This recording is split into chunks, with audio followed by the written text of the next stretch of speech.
So if you're a woman in perimenopause and you are struggling with belly fat, like where the heck did it come from? This video is for you because I'm going to give you some tips and tricks and hacks and information for why you have gained belly fat and what to do about it. Hello, I am Tina Haupert. I'm the woman behind the Carrots and Cake brand. I'm an FDN practitioner, a certified nutrition coach, and I love helping women get to their body composition goals. So today I'm going to talk about what happens with this belly fat. Why is it coming out of nowhere and what is going on? So basically the cliff notes are, as we age, our hormones start to slow down, and estrogen is really the key player here. I mean, all the hormones are, but estrogen, as far as what happens, it's starting to slow down, and estrogen is important for fat burning and things like that. And then also the fat distribution on your body. So when you're in your 20s, when you're younger, if you're going to gain weight, a lot of times you'll see it in your hips and butt area. But once you get to 35, 40, 45, 50, that fat distribution really changes and it ends up in your belly area. And then also during this phase of life, our bodies become less resilient to stress. And when it comes to stress, cortisol, blood sugar, they kind of go hand in hand. And a lot of times when women are in this phase of life, they are under chronic stress. They just have this like low grade stress every single day because they're trying to do all the things. They are working full time.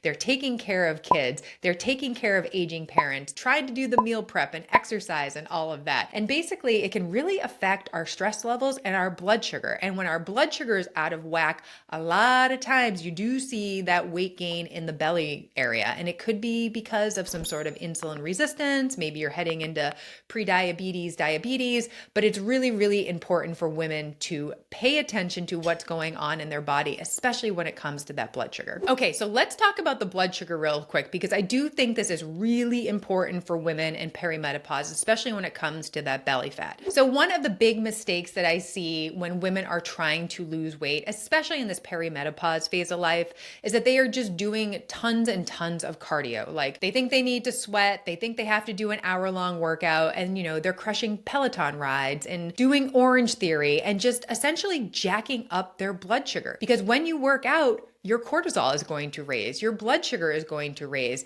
And when you have this like chronic elevated cortisol and glucose, it's going to mess up your blood sugar. It's going to lead to cravings. It's going to lead to low blood sugar. It's going to lead to you waking up in the middle of the night because your blood sugar is out of whack. And honestly, when you have that blood sugar dysregulation, it just makes weight loss and fat loss so much harder. So my advice would be to cut back on the cardio and really focus on the strength training, which leads me to the next thing that I want to talk about is really prioritizing strength training, like doing 3 to 4 workouts of just strength training where you are lifting heavy for you weights. There's some sort of progressive overload where you are trying to get stronger from week to week, month to month, because the great thing about muscle, yes, it makes you look very different. It makes you look toned and lean and strong and fit and all the things that we want. But muscle is almost like a sinkhole for blood sugar and glucose because your muscles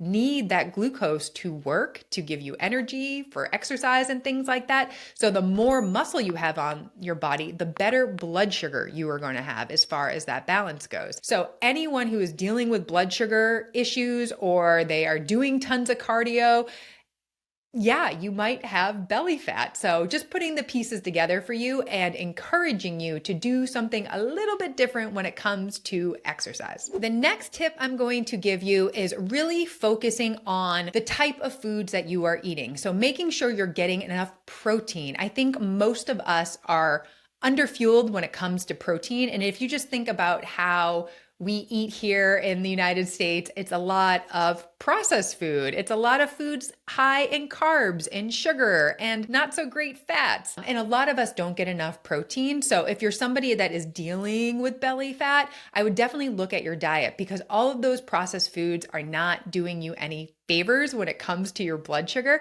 And really, you need enough protein to build and maintain muscle. So going back to what I just said about how important muscle is for your blood sugar balance, it is really, really important that you are eating enough protein, and then enough whole foods. Whole foods are really, really important as far as just getting the nutrients that you need, the vitamins, the minerals. And also when you're eating enough whole foods, you're probably getting enough fiber into your diet. And fiber is also a key player when it comes to blood sugar, because when you consume fiber, it slows down that digestion process, so your blood sugar doesn't spike as high as it could if you were eating a bunch of processed foods and sugar and things like that. So the next tip I have for you is really prioritizing sleep. And I can't emphasize this enough. I feel like I talk to our one-on-one clients so much, and I hear all these stories about them just staying up super late, scrolling on their phones, watching Netflix, and they tell me, like this is their only alone time because they're working all day, then they're,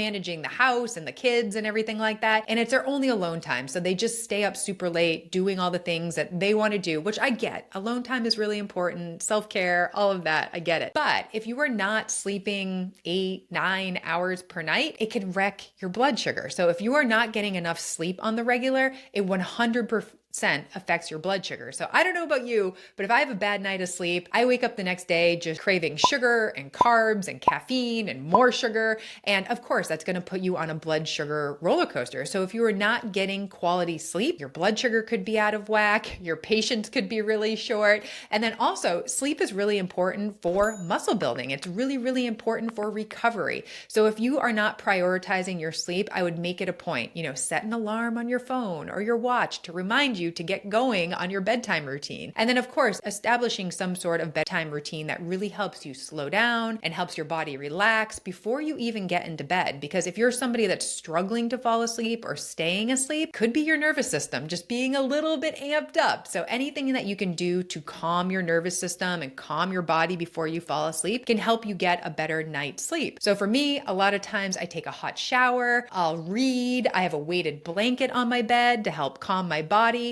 And honestly, making these few small changes has changed my sleep for the better. And then of course, when I wake up, I feel well rested, I feel in control of my hunger and cravings, and it has made all the difference. And finally, the last tip that I would give you as far as dealing with belly fat is really paying attention to your alcohol consumption. I know this age of life, I feel like there's a lot of wine drinking and alcohol and cocktails and all of that. And this is carrots and cake world. I will never say never have a cocktail, never enjoy a fun celebration like that. But if it's a regular part of your routine, your lifestyle, it's 100% jacking up your blood sugar. And alcohol, it's empty calories, there's no nutrition in it, and really it's just spiking your blood sugar, and then a lot of the time you are having a serious blood sugar crash, and that's where you're getting the cravings for the late night pizza, the junk food, the processed food when you eat, and obviously that is not going to help your goals. So I would just say, just be mindful of when you are consuming alcohol, and if you are consuming alcohol,